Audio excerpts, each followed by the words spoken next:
So again, we're talking about inflammatory disease of the hand and wrist. Ashu, what do you think of this case? Wrist pain. I think we're looking, are we looking along the volar surface here? Is that the pisiform? Yes, yes. Okay. And this, it looks like there's a synovitis, a pretty extensive synovitis here Right. of the wrist. So I'd be worried about inflammatory arthropathy such as with rheumatoid. Okay. Here, this looks like a different picture, but Yeah, that's what that was. But why don't you take this one? This is a little bit more interesting case. So this is just a single coronal gradient echo sequence.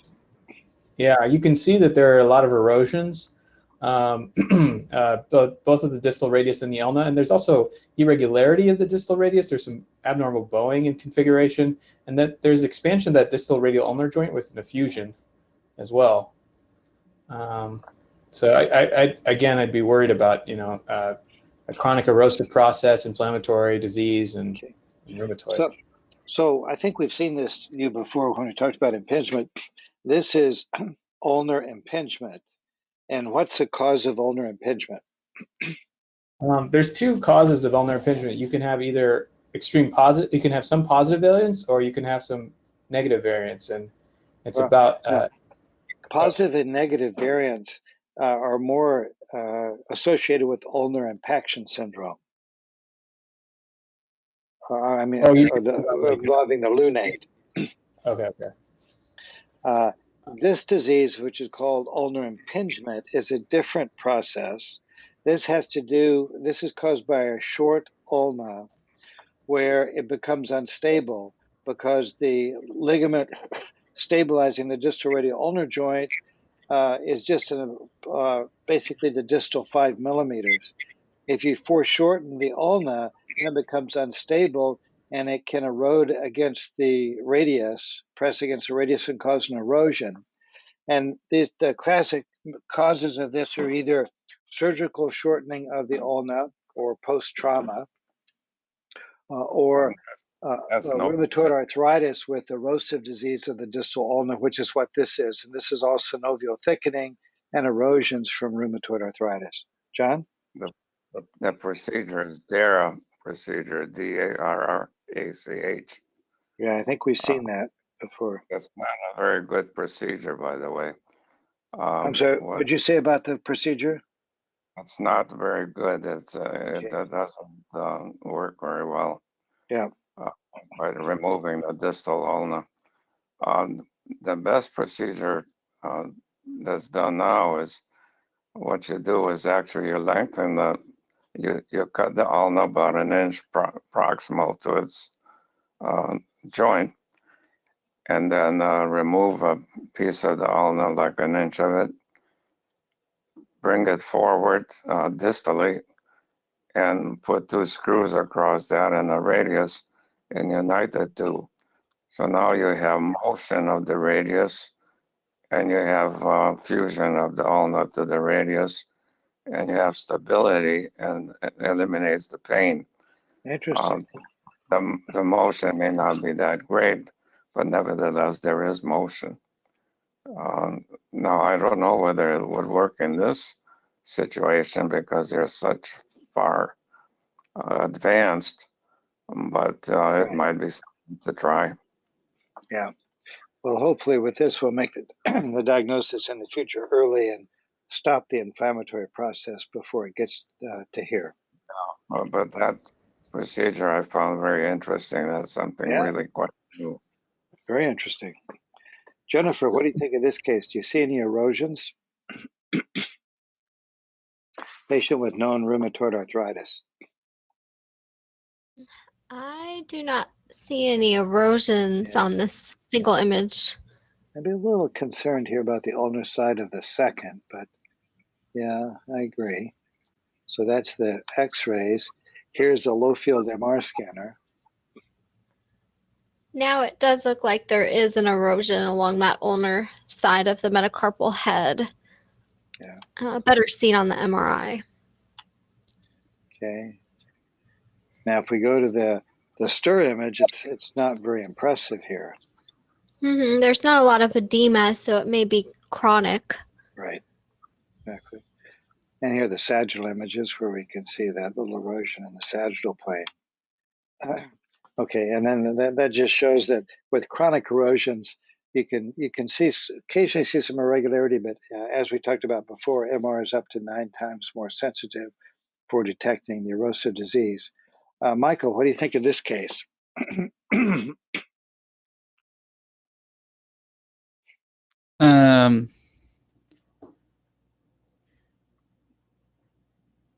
I don't know if I definitely see erosions, but I'm gonna guess they're there. Yeah, I agree with you. Maybe there's a little bit of irregularity in here, but nothing I would call. Yeah. There are the plain films on the left, and here's a ultra low field MR scan on the right. This was a desktop MR scanner. So we can see erosions in both of those metacarpal heads marginally. Yeah, and I don't see those on radiograph really. Not really. Yeah. So this was a study that we published back in the Journal of Rheumatology back in 2004, where we looked at 132 patients, and the number of erosions we saw were 125 by MR. The number of erosions we saw by X-rays was 78. So we saw many more erosions by MR. And this was just one of the patients in that particular study. And here we can see different stages of the erosive disease. Here we can see mostly osteitis with indistinctness of the margins. And on the PD fat set, you can see the increased signal intensity, but we don't actually see it going to the margins.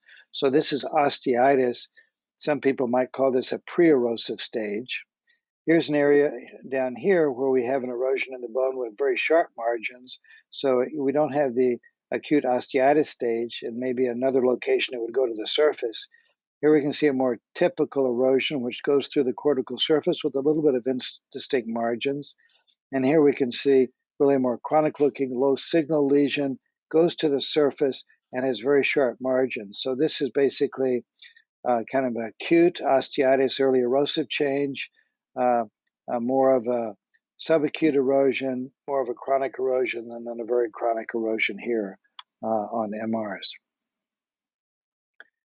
Here again, we can see some erosive changes on a T1 at low field, a stir at low field, and gradient echo. And the T1s give us pretty good contrast. When we go to higher resolution, where we have the 1 millimeter thick isotropic images using gradient echo, we can actually see the details of that erosion much better. So at these low field 0.3 Tesla and lower, the gradient echo images are really very helpful. So I like to just determine stages of erosions based upon 3 grades: acute, subacute, and chronic. The acute is where you have these indistinct margins, where it really looks like inflammatory disease, like an osteitis. That's really acute, and a lot of anti-inflammatory drugs will be very effective against these lesions. Subacute are where we have sharp margins, not the indistinct margins, and it probably means that a lot of the inflammatory disease is decreased. And by the way, the difference between this erosion and this erosion may only be 2 to 3 months. The progression from the acute to the subacute stage really occurs over a series of months, not a series of years with rheumatoid arthritis. It's another reason why it's very important to make an early diagnosis and treat, because you can start losing trabecular bone immediately when you have osteitis. So you want to treat to minimize the amount of trabecular bone that's lost. And then here's a typical chronic erosion that's kind of burned out and not active. How about the scaphoid there, John? The distal scaphoid, and right in there. I'm not sure. That could be partial volume. I'd have to look at the adjacent images. You might be right. I don't remember. Looks like the joint is involved. Yeah, I'd like to look at a couple of the images through it to see. I'm not sure.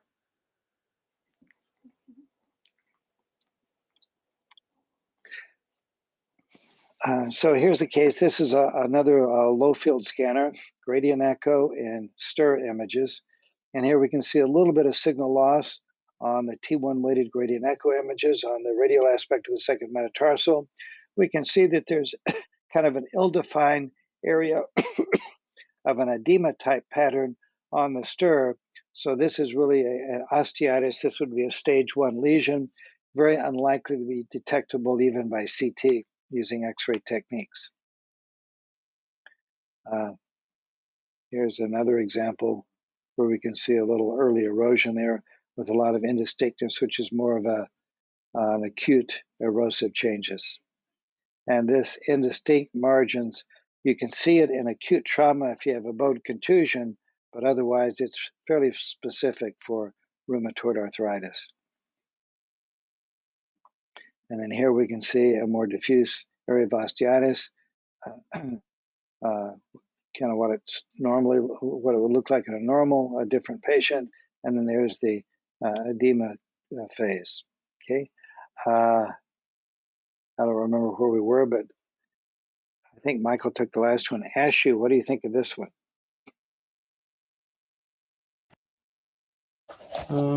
Here, there is some increased density of the first, second, and third metacarpals. And I think there's a small lytic focus at the third metacarpal head. I'd like to see if that's an erosion. Oh, so on the MRI machine, there is an erosion there on the first coronal image, but there's also increased edema extending more proximally. I don't know, is this an erosion plus osteitis? Yeah, these erosions on MR can be much larger than what they appear on X-ray based techniques and CT. So this is an erosion, and this is osteitis extending into the bone. Not an uncommon finding in an active rheumatoid arthritis. Well, the joints are also involved, and I Right. think the reason you don't see the joints as well as you do is because they're flexed and already deformed. Right. There's some deviation. Okay. Let's see, Jennifer, what do you think of this case?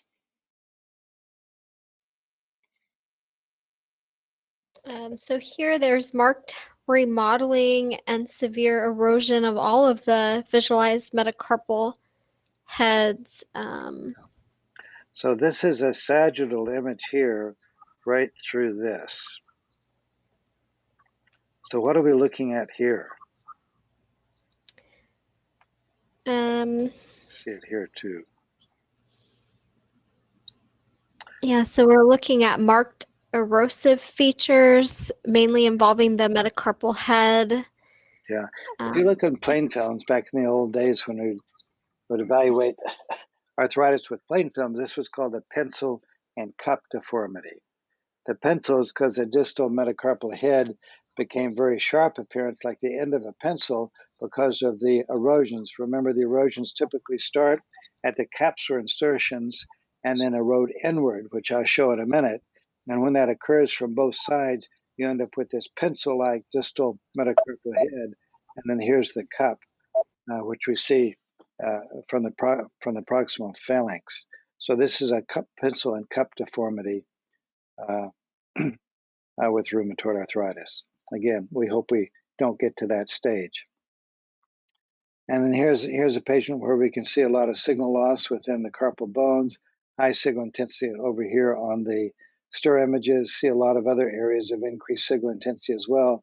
There's a lot of degenerative disease here, but this is primarily osteitis from rheumatoid arthritis with secondary degenerative changes.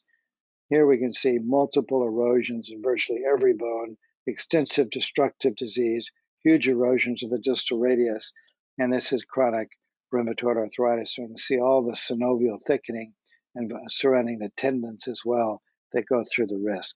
So this is chronic severe rheumatoid arthritis. And you can see where this person would have significant loss of function of this wrist because of all the destructive bone changes.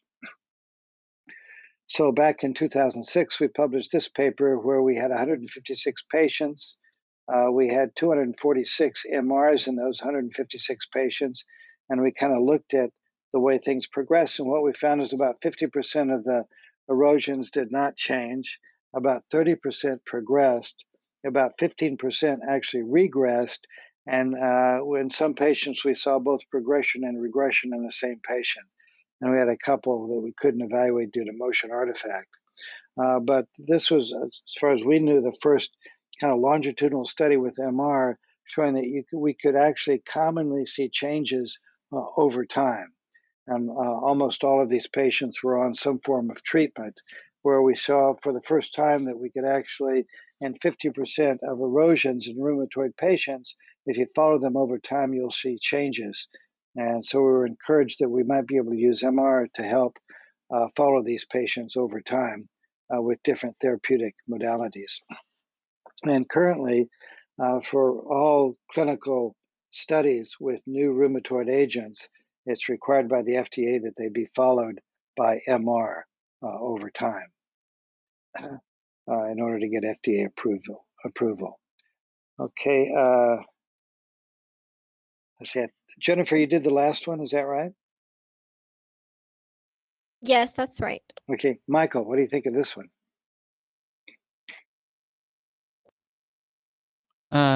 Okay, so it says wrist pain with rheumatoid arthritis. So we see, multiple areas of erosions involving those kind of proximal lunate, triquetrum, extensive synovitis. There's also increased signal within that proximal scaphoid, which I don't think's eroded yet, so that just might be a focus of osteitis. Okay, so let's look at that. This is 9208, proximal scaphoid. Okay, 9208. Now we go to 8/2/2010. Okay. So the diffuse synovitis actually maybe, I don't know if it's just a cut, maybe looks a little bit improved. And now the area of osteitis in the proximal scaphoid looks like it's just an erosion without osteitis. Okay. So if we it's go back just kind of developed into an osteitis, into an erosion. A lot of synovial thickening, a lot of indistinct margins, some little areas of bone edema, multiple other places, and this area of osteitis. So this was untreated symptomatic rheumatoid arthritis at this time. The patient was placed on methotrexate and TNF-alpha inhibitors. And what we then found, if we followed it over time, kind of 2 years later, what we see is that most of the acute inflammatory disease is gone. All the lesions we see are sharply marginated. In that area where we had a significant amount of osteitis, we're left with just an erosion. So by treating it at that time, this erosion was smaller than I think it would have been if we had delayed treatment in this patient. And we have a lot of evidence from other patients that indeed is the case. And there's still synovial thickening, but once you stop the acute inflammatory stage, you'll often get persistent synovial thickening, which is stable over time. So that just shows osteitis, which then went on to an erosion. One thing that happens to that tissue, the synovium, is it becomes fibrotic and not mushy, and it's not as painful. It's just scar tissue that doesn't have any neurogenic problems. Yeah. The only thing problem that you may have trouble is, like with all rheumatoid surgery, is cutting the nerves or arteries. That's something that's always a problem to watch out for. Mm-hmm. Okay, Ashu, 75-year-old female with RA. All right, so here we can see extensive erosive change of the carpals.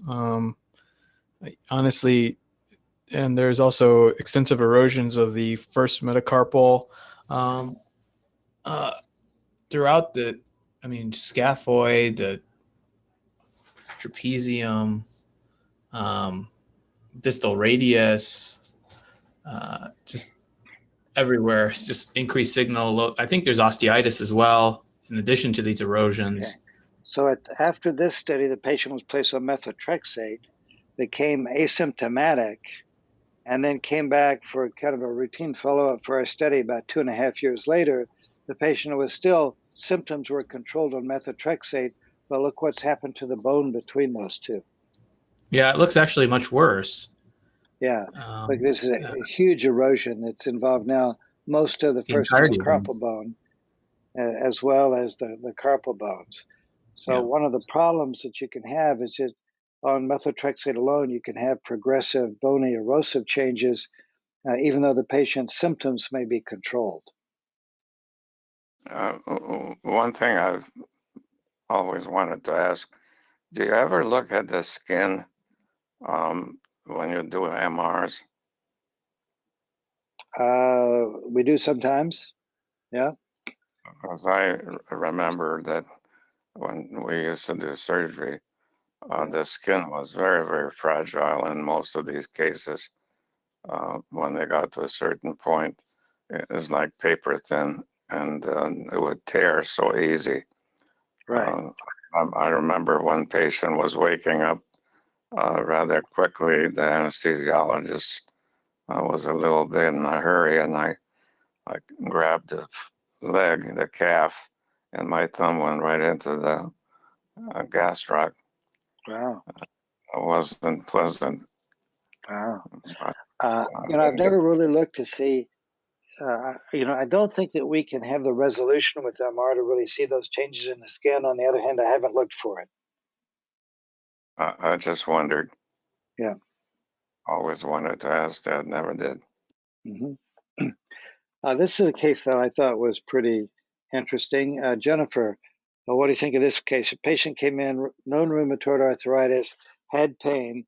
We got this study, and the patient was placed on medication.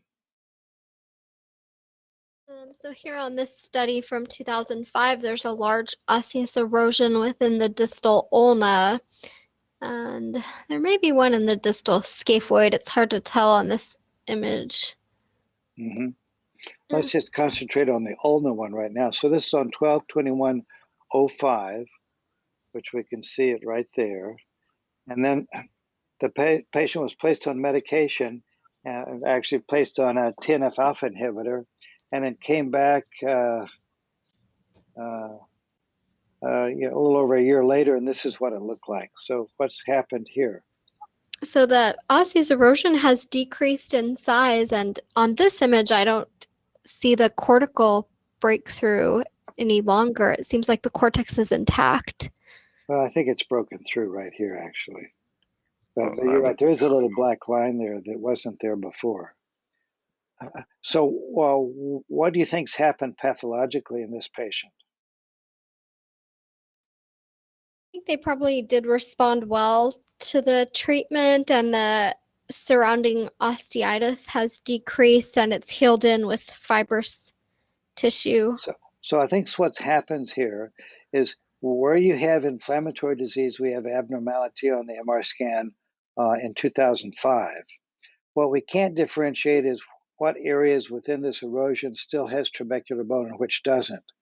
But when you put them on a medication that stops the erosion, then what will happen, you'll get healing where the trabecular bone is still intact and the marrow will go back to normal. But in areas where you have no trabecular bone, that can't happen, and you end up with you develop a geode, which may be filled either with synovial kind of fluid, scar tissue, or with just fluid. And it's what we see here, that probably the area of complete destruction of trabecular bone was this small area in here. The west was partially destroyed with just inflammatory changes. And when we get rid of the inflammatory changes and the bone heals, we're just left with this smaller defect, which is a permanent defect. So again, it just emphasizes why we want to treat these as soon as possible to decrease the amount of bone destruction which occurs. Okay. It's a defect, but it's filled with tissue. Right. Bone. Yeah. Michael, what do you think of this case? Okay, so there's pretty significant synovial thickening and pannus along in that pre-styloid region with it looks like complete erosion of the ulnar styloid, as well as some erosive osteitis change involving that adjacent triquetrum and proximal lunate. Okay, that was 7/21/04. This is now 3 years later. So 3 years later, the synovial thickening looks much improved. The ulnar styloid is still gone, and now the margins along the erosive change of the triquetrum and the lunate are much more defined, and I don't think there's any active osteitis. Yeah. So again, it's a situation where the bone that's destroyed is not going to come back, but if we stop the osteitis, that part of the bone which is still present can heal and rejuvenate, and this is what you're left with after treating appropriately. John, about dosage, does it make a lot of difference as to what kind of dosage you use in a theophylline medication? With the methotrexate and the TNF-alpha inhibitor? Yeah, I don't know, John. I just wondered because it would seem that if you got more of a dose, you get more of an effect, I would think. Yeah, obviously, if you get too much more, you can start getting side effects. So I've never actually treated patients. They're always treated by the rheumatologist, so I don't have much information about the actual treatment. Yeah, that'd be interesting to find out. Mm-hmm. Okay, let's see. Ashu? I'll take this case. I think he okay. went to an injection. Oh, that's right. Okay, great, Jennifer. So here it looks like there are erosive changes in the hamate and possibly one in the lunate, although that may be artifact. Or it could even be a vessel there. Vessel. Okay, so there we go. And this is follow-up later. So here the surrounding marrow edema is improved and the margin is more well-defined. It looks mostly fluid signal, so it's compatible with a response to treatment. Good. Okay, now I talked earlier about these erosions are now known to start primarily at the capsular insertion, not the bare area. So this is back in 2003, and we can see an erosion here, a couple of erosions here, but the one I want to focus on is on the third metacarpal head here, where we can see it starts in the area of the capsular insertion, and this patient was put on methotrexate, but not a TNF-alpha inhibitor. Michael, what's happened over the 3.5 years?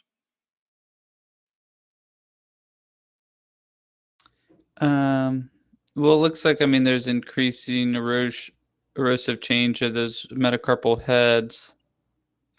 So what's happened, you start the erosion over here, and then it creeps over here to the subchondral bone. And when that does that, when you no longer have bone supporting the cartilage becomes destroyed.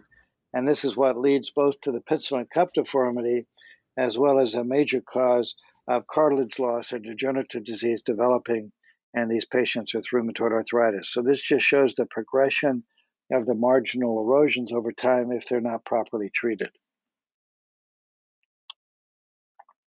Okay, Jennifer? Jennifer, can I ask Jennifer a question, John? Sure.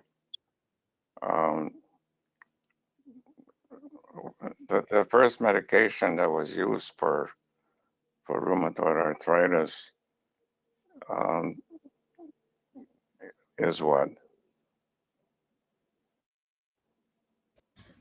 I thought it was either methotrexate or hydroxychloroquine. Actually, methotrexate was the first one that was effective. The interesting about methotrexate is that it was used for choriocarcinoma of the uterus in the 50s, starting in the late 50s. And it was over 90% effective to cure that cancer, which was very interesting. And for some reason, they just never used it for anything else. Well, it's very toxic at the doses they used. The side effects were pretty horrendous. Yep. It did cure the problem. But what's interesting about the choreo is that uh, that was the first cancer treatment that there in terms of use in terms of medication. So it wasn't as good for any other cancers other than chorio, but for rheumatoid it's been a real godsend for a lot of patients. It's a kind of an interesting Yeah. situation with chorio and Yeah, back when I was in medical school, methotrexate was kind of the feared drug that people only got it at kind of a last resort, except for choriocarcinoma. It was in the 1990s that somebody came up with the idea to use smaller doses that are less toxic for rheumatoid arthritis. And it was in the 1990s that the studies came out showing that it was very effective against rheumatoid arthritis. Before that, the primary treatment for rheumatoid arthritis was gold therapy. People also use steroids temporarily, but the adverse effects for long-term steroids you all know about. And gold therapy in large group patients statistically was somewhat effective, but again, it was not fun treatment, and you had to use doses that were close to the toxic limit, and you only got relatively minor response. So it was not a very a useful or effective drug. So methotrexate really was the first really specific drug for rheumatoid arthritis that was highly effective and not very toxic. I took an elective in rheumatology for a month in my senior year, and aspirin was our major treatment. Very heavy doses, up to 20 tablets a day for rheumatoid, and we did have a gold clinic that was not very helpful. It didn't help people. Cortisone was effective in that in terms of symptoms, but it didn't do anything in terms of findings on X-ray. We didn't have anything else to do but X-ray in those days. Yeah. One thing that the doctors did do was examine patients a lot better than they do today. Okay. I have examined patients out on a golf course who had rheumatoid arthritis and found synovial thickening, and they go to their rheumatologist, and the rheumatologist tells them they're normal, and I found that kind of pathetic. Okay, Michael, what do you think of this case?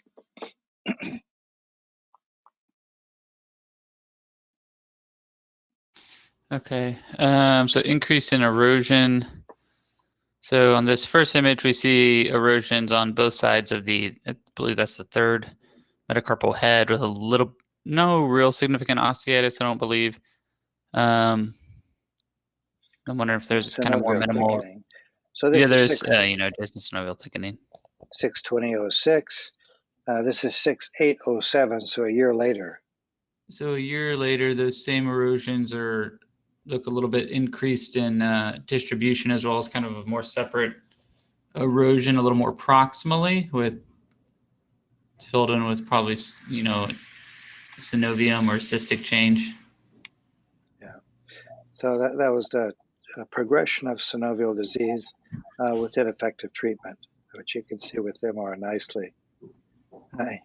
Here we have a 17/06. We can see a lot of osteitis involving the capitellum here, maybe extending to the surface. 8/10/07, we can see progression of osteitis.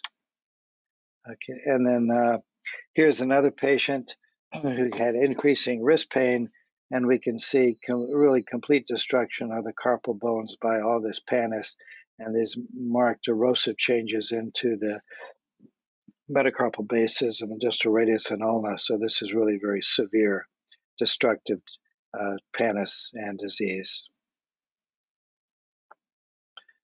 Okay, Ashu, are you back yet? Okay, so Jennifer, what do you think of this case? Okay, well, this says there is a history of joint replacement. I do see some erosive changes. That second metacarpal head again, it almost looks like a pencil and cup appearance, and then also the third metacarpal head, there are some erosive changes. Yeah, I'm not sure if that low signal intensity region there is the replacement. Yeah, that's okay. Okay, So, well, this is that same patient. Well, actually, so that's not. I'm sorry. These are different patients. This is a solastic implant that was put in there, and this, wait, yeah, hold it, That's solastic. 121103.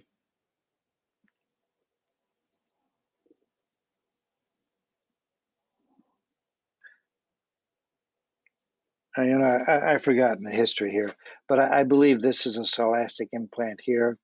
And then here, I believe is another patient also with solastic implants involving the metacarpal phalangeal joints. And John already talked about these and the fact that they don't last very long yesterday when we had our lecture. John, do you have anything else to say about these? They were really useless, Okay. other than improve the appearance of the hand. But then once they broke, they could cause some problems because of some people were not very happy with the fibrosis that they had, and also a particular matter that caused not infections, but Inflammation. inflammation. Yeah, foreign body inflammation. Yeah, and that was very common. Yeah, I haven't seen any new ones of these in quite a few years. We stopped using that. I remember in the 80s we quit. Yeah, and here's a thumb prosthesis, the proximal first metacarpal bone, also a solastic implant. Oh, we used a lot of those, John. Yeah. And then just like talk about a few pitfalls looking at erosions, things that can look like erosions that aren't are the nutrient foramina, the holes that the vessels go through. There's also a defect that's always seen at the second metacarpal base, which is not an erosion, but normal findings. And then there are grooves in the capitate, both volar and dorsal on the capitate, which look like erosions, but are a combination of just the normal concave anatomy of the capitate as well as nutrient foramina. So here's an example of the lunate. You can see this not infrequently if you look for it. The margins are very sharply defined. And this goes typically to the dorsal surface of the bone, and this is just a nutrient foramen involving the capitate. Here we can see typical lesions that look like they may be erosive changes in the capitate.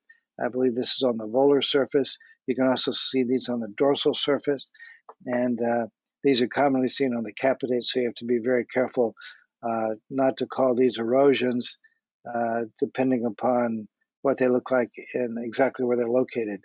If they're not erosions, they'll go to the volar or dorsal side. If they are erosions, they'll go to the radial or ulnar side.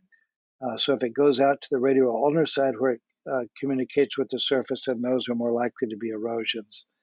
And then here what you can see is if you do a coronal image, you can partial volume this normal anatomy of the cortex on both the volar and dorsal side of the capitate, and that can masquerade as looking like erosive changes.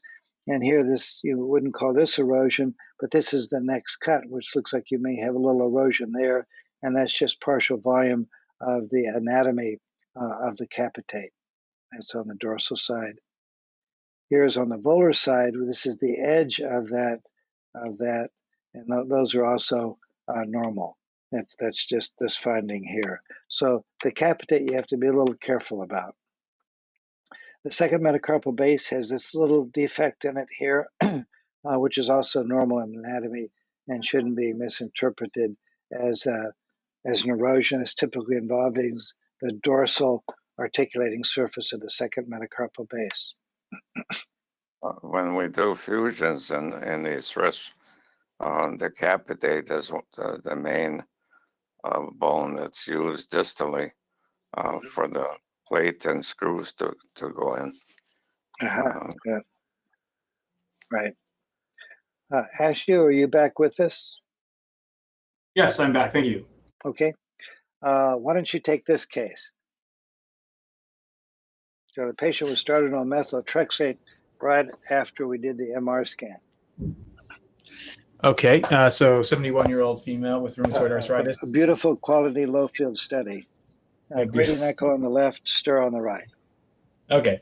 Well, on the gradient echo, at least you can definitely see a cortical break along the distal radius, as well as significant, I guess, osteitis or erode. I think those are erosions of the capitate, the lunate, and the scaphoid.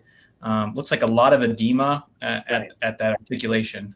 And you can see the edema in all these areas. So this was on 12-607. The patient was placed on methotrexate, and with that extensive osteitis here predominantly. And here are the axial images where we can see it. This is the articulation between the scaphoid and the capitate. Now the patient came back on 1609, and this is what it looks like. Well, you can see fusion here between the scaphoid and capitate, which I'm guessing is new from prior, and you do get that in rheumatoid as well. You see a little bit before 1207. And now we're it's talking about 109. Yep, now it's fused. Yeah. So this is, you commonly get, as you said, fusions in rheumatoid arthritis. That's another thing that can lead to destructive degenerative disease, because once you fuse it, you no longer have normal motion and normal force transfer through that area. So what happened here, if we go back to the beginning, you actually have inflammatory disease on both sides of this particular joint. So what happens with rheumatoid arthritis is you can get inflammation on both sides of the joint. If you give a treatment, or if just biologically the inflammation subsides, the bone then wants to heal itself. And if you've destroyed the subchondral bone and the articular cartilage between these two bones, then all of a sudden you have raw bone against raw bone. And so when it heals, that bone is going to fuse together. So I think this is the principal cause of fusions in rheumatoid arthritis, is because you get severe osteitis on both sides of a joint space, and then eventually when that inflammation subsides, the bone will heal and it will fuse. You're quite right, because at surgery we see a lot of raw bone in advanced arthritis. Yeah. So, and then here you can see that the marrow goes right through that joint space after it has fused. So that's the theophylline drugs were not available at this time, was it? I think that's before that time. I think this was 2009, so we had most of our current drugs. We had a few biologic agents, and then we had methotrexate at that particular time. This patient was just put on methotrexate. Yeah. And then the bone fused. Yeah. Okay, so that's how fusion occurs. And here's just another example. In this particular case, 2009, we can see a joint space there. It's not a normal joint space. And a year later, we can see fusion going through that joint space in a patient with rheumatoid arthritis.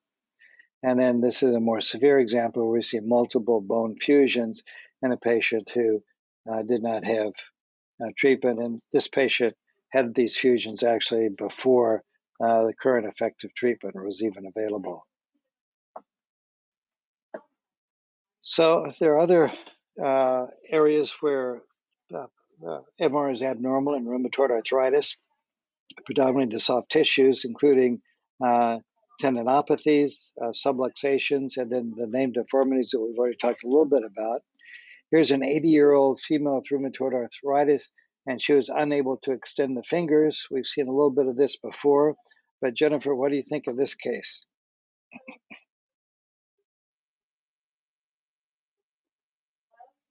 Okay, so we have a single axial image through the distal radial ulnar joint.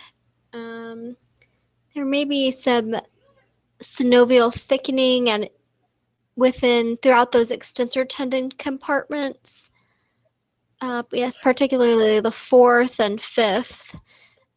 So the third, the extensor pollicis longus, does not look normal. It's not nice and black, but it looks like it's intact.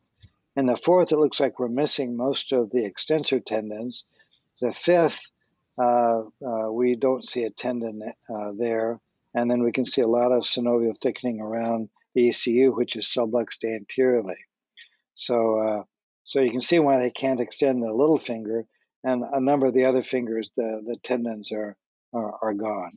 And on the T2 weighted image, we can see the loss of the tendons there due to. I'm sorry to interrupt.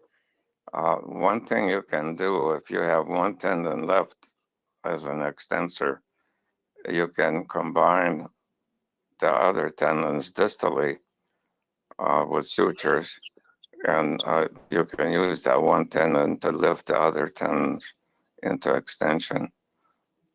That cannot happen in the flexors, but in the extensors you can do that. It's kind of an interesting way to treat patients that have a gap in their extensors. Yeah. You can take 3 and add them to 1, and you get 4 extensors. Good. So this is just a case of chronic tenosynovitis causing tears of the extensor tendons. And I think we saw this case when we were looking at tendon injuries before. Okay, Michael, what do you think of this one?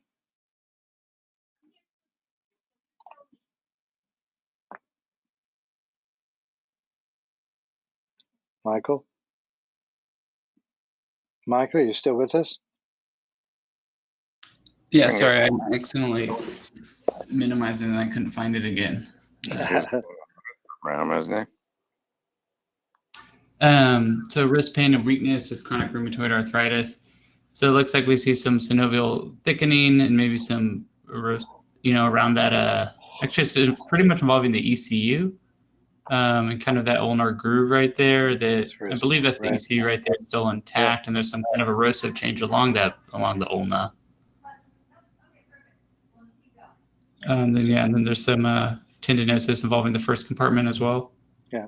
So in chronic rheumatoid arthritis, our experience is, especially if they're untreated, basically 100% of patients will end up with ECU disease. But it's the most common involved tendon that, in my experience, in the wrist. The second most common is the first compartment. So these are the two you really have to look at. But I think, as I talked about before, you'll often get displacements of the ECU due to tears of the subsheath from the inflammation, whereas in young athletes, those are very symptomatic. In rheumatoid patients, we didn't find that any of them actually had pain due to their ECU subluxation. But those are common areas you need to look for. So this is 71808, and here we can see all this synovial thickening and fluid in the tendon sheaths here. And then now this is on 9209. What's happened here? Same patient, just a follow-up. I don't see the ECU anymore, so maybe it is torn now. And there's more bone disease here than there was before. Yeah, the bone's also, a little bit more destructed. Yeah. And then before we saw a little black structure going through here. In this case, it's retracted back. So that was an ECU rupture, which occurred in rheumatoid arthritis. Okay, Ashu. 80-year-old female with long-standing rheumatoid arthritis and inability to extend the fourth digit. You can see that there is significant erosions of the carpals. There's also volar subluxation of the lunate, and then I think the arrows are pointing to irregular and highly edematous tendon. I'm guessing this is the fourth extensor tendon, right. Which is it discontinuous more proximally? Is that torn, I believe, and retracted? it's torn here and then retracted back. Yeah, I think we saw this, and here we can see it double back on itself When in you this area. see a nest-like wiggling looking tendon, that means it's a retraction. Right. Yeah. So that's. I think we saw this back when we were looking at the tendons, but that was a rupture. The other things that we've talked about with rheumatoid arthritis are subluxation, and the most common one by far, I think, is this volar and proximal subluxation of the proximal phalanx with respect to the metacarpal head. And I think this is quite specific for rheumatoid arthritis. I've not seen this in psoriatic arthritis or really any of the other arthritides. And you're getting a subtle remodeling of the bones here, where the dorsal aspect of the proximal part of the proximal phalanx is kind of eroded down, and you get this kind of a rounded appearance of the volar aspect of the metacarpal head. And this is a very typical subluxation that you see in rheumatoid arthritis. And with that, you often get separation of the bones, of the tendons from the bone there, due to this space here from the instability of the metacarpal phalangeal joint space. And then we saw evidence of where they can retract further and become more of chronic dislocation. Then here's the boutonniere deformity, which we've talked about. This is the swan neck deformity, which is kind of the opposite. And it's due to displacement of these tendons, so they're pulling from the wrong directions because of the sagittal band tears. And that's a swan neck deformity. And here's the typical boutonniere deformity. And this is another deformity that we've seen in chronic rheumatoid arthritis, which occurs on the thumbs. This is called a hitchhiker thumb, where again you get sagittal band tears. The extensor tendon sublux on either side. They pull from the wrong direction. You get flexion of the proximal phalanx and extension of the distal phalanx here, and that's called the hitchhiker's thumb. This patient, this is the left, and you can see the displaced tendons there. And then here's the right. So this patient had bilateral hitchhiker's thumbs from tendon disruption and rheumatoid arthritis. And again, we can see the extensor tendons are subluxed because of chronic tears of the sagittal bands. And this patient had rheumatoid nodules in those areas. And again, a rheumatoid nodule. And this is a patient with chronic rheumatoid arthritis with pain and a lot of lack of function. And this is one of the treatments. It's a surgical fusion of the wrist. John, do you want to talk anything about this? We didn't do many fusions in my day. What we did was do excision of bones that were mushy. But we didn't have technology to do the fusions and hold the bone in place. The bones are so osteoporotic that just wouldn't hold the screws. So we didn't try to do that. Yeah. This technology today with the using metal like technetium, it works a little better than what we had. Good.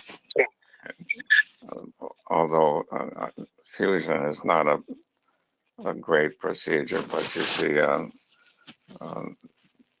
there's no other way to keep the bone in place without it just collapsing. Right. And the tendons, the flexor tendons, as you can see, are there, and they'll flex a hand and put it into a fist rather than keep it open and use it. Yeah. So why don't we stop here and we'll pick up here on Thursday. Okay. Thank you. Thanks, everyone. Have a good evening, everybody. Yeah. Thank you too. We don't see too many of these anymore, do we, John? No, thank God.